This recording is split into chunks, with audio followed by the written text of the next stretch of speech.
Bonjour, aujourd'hui je vais vous parler d'un livre très intéressant parce qu'il porte sur un tabou.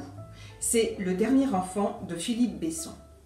Alors ce tabou est celui qui s'installe quand un jour un enfant quitte le nid familial que ses parents aimants se sont attachés à lui aménager pendant une vingtaine d'années pour qu'il grandisse, s'épanouisse et un jour soit apte à le quitter, justement ce nid.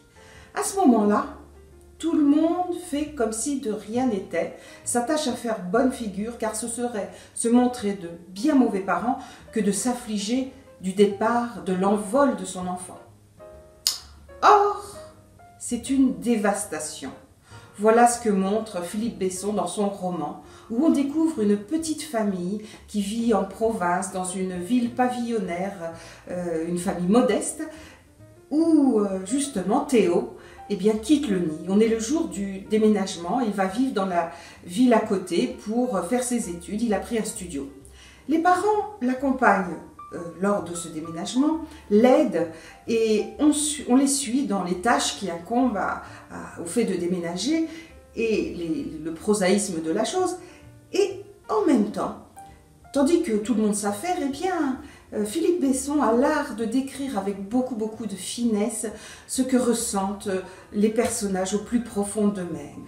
Et les parents sont laminés, ils sont perdus et en même temps ils s'attachent à avoir de la colonne vertébrale, ne rien montrer.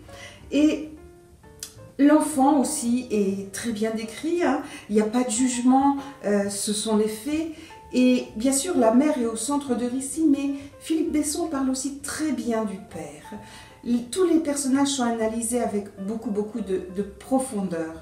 Et cela donne un très beau roman d'amour filial, mais aussi d'amour tout simplement, puisqu'on voit ce couple éperdu qui aborde la cinquantaine, son univers, le sens de sa vie se modifie radicalement d'un jour à l'autre et il va falloir reconstruire et d'abord ils accusent le choc.